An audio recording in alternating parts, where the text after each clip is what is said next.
Manuela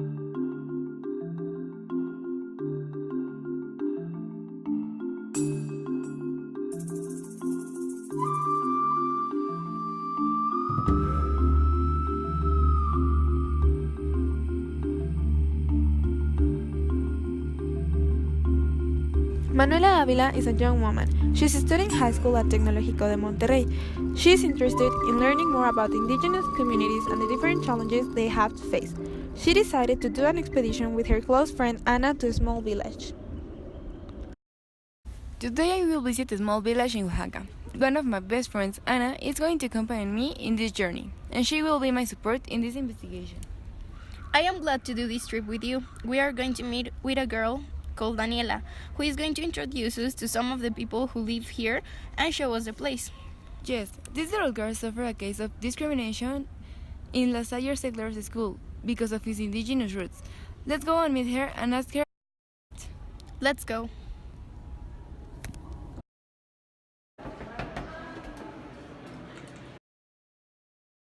Hello, thank you for having us here. Please, come on in.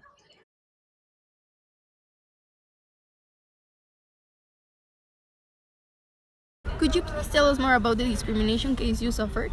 Oh, yes. It all started when my mother and I moved into the city. I started attending to the La Salle Silver School. I only spoke little Spanish. I was not ashamed of my roots. With time, I was going to be able to speak it perfectly. But for my classmates, it seemed to be really annoying. They didn't talk to me and made fun of my accent. The problem was when my mother, who didn't know how to speak Spanish at all and dressed with typical Oaxacan clothes, arrived into the school and everybody loved her. My mother decided to talk to the school's principal, but this only made things worse. The next day, everyone began to physically attack me, so I decided it was better to leave that school because I didn't want to get treated that way anymore. So, tell us more about the living conditions you have in this community. Well, in this community, we only have two doctors, which are usually very busy. We have clean water a couple of times a week, but sometimes we have clean water once in a month. And when that happens, we have to either use the rainwater or travel to the nearest town that is 2 hours away to get some. And what about education? There are just 3 small schools, but they usually lack of school supplies like books or good benches. These schools are only kindergarten, elementary school, and one small middle school, but there are no high schools. The ones that want to study more have to go somewhere else, but this can be difficult due to economical conditions.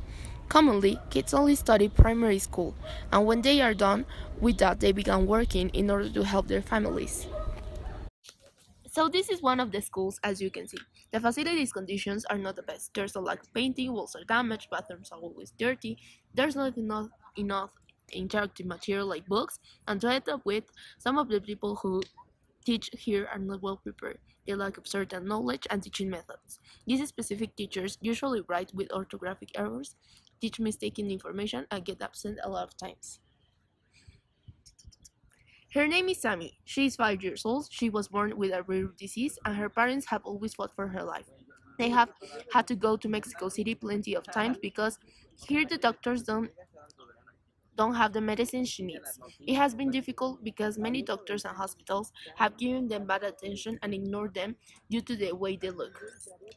It's incredible how they have had the strength to keep fighting, and I also consider very important to have the desire to live and seek for the better living conditions as possible. Let me introduce you to Josefa. She was also born and raised in this community. Hello, it's nice to meet you. Hi, can you tell us more about your life in this community? Of course. Well, I was born and raised in this community. I studied until primary school. Then I began working because the money my parents made was not enough to keep my younger siblings fed. A few years later, I got married and had 2 kids, but I wanted them to have a better life.